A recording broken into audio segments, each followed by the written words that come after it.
با استفاده از این وسیله میتونید طلا رو از قطعات الکترونیکی و شن‌هایی که حدس میزنید داخلش طلا وجود داره استخراج کنید.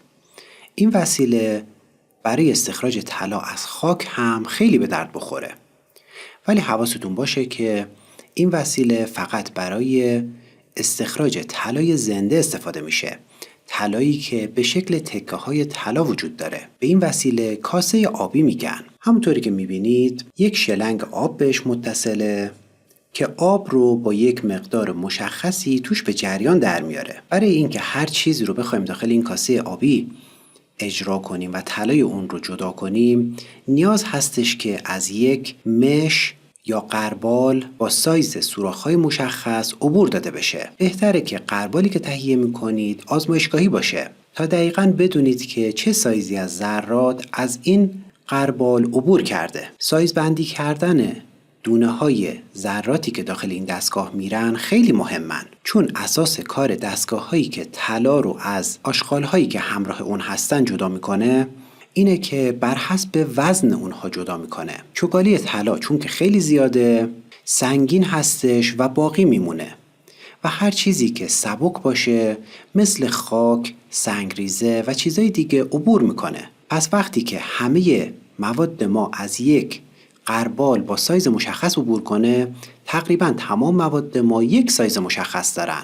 پایین این وسیله هم میبینید که یک ظرفی قرار داده شده که این دندونه هایی که این ظرف داره باعث میشه که اگه طلای عبور کرد اینجا گیر بیفته و دوباره زیر همین ظرف هم یه ظرف بزرگتر برای ذخیره آب و نگه داشتن تمام مواد داخل این ظرف نیاز داریم.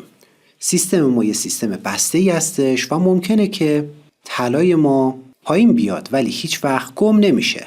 این سیستم بایستی حتما کاملا تراز باشه، چون این سیستم بر حسب نیروی گریز از مرکز کار میکنه و اگه تراز نباشه ممکنه که طلا غلط بخوره و وارد ظرف پایینی بشه. همونطوری که میبینید داخل ظرف یه ورتکسی از آب تشکیل شده، یه گرداب تشکیل شده. این ظرف آبی ساختارش به این شکله که اون وسط ظرف یه حالت مخروطی تا بالا اومده.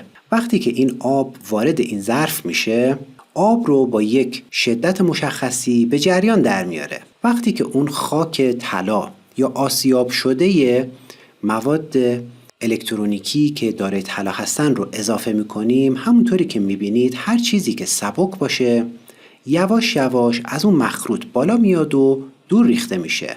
اضافه کردن مواد هم به این ظرف آبی خیلی مهمه. البته من انقدر میگم ظرف آبی لازم نیست حتما آبی رنگ باشه. این وسیله چون توی کشورهای خارجی ساخته شده و همش هم با همین رنگ داره ساخته میشه، به کاسه آبی معروف شده.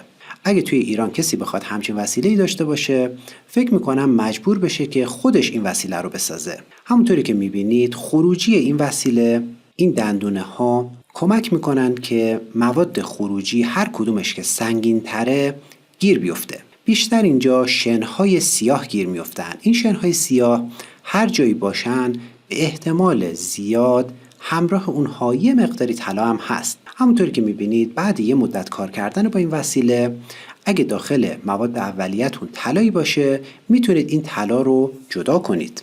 توی وسایل الکترونیکی و بعد از آسیاب کردن قطعات الکترونیکیتون حواستون باشه که ممکنه فلزات مس و باقی فلزات مثل سیم‌های آهنی که خورد شدن مربوط به پایه‌های وسایل الکترونیکی یا چیزای دیگه بودن همراه با طلا یه مقدارشون جدا بشن.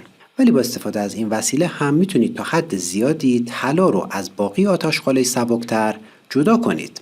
اگه سوالی در رابطه با استفاده از این وسیله داشتید یا توی استخراج طلا مشکلی داشتید، میتونید توی قسمت کامنت ها سوال خودتون رو بپرسید. یادتون باشه که مهمترین چیزی که توی استخراج طلا با این روش وجود داره اینه که دونه هایی که قبل از ورود به سیستم میخوایم به کاسه آبی اضافه کنیم باعث حتما غربال بشن.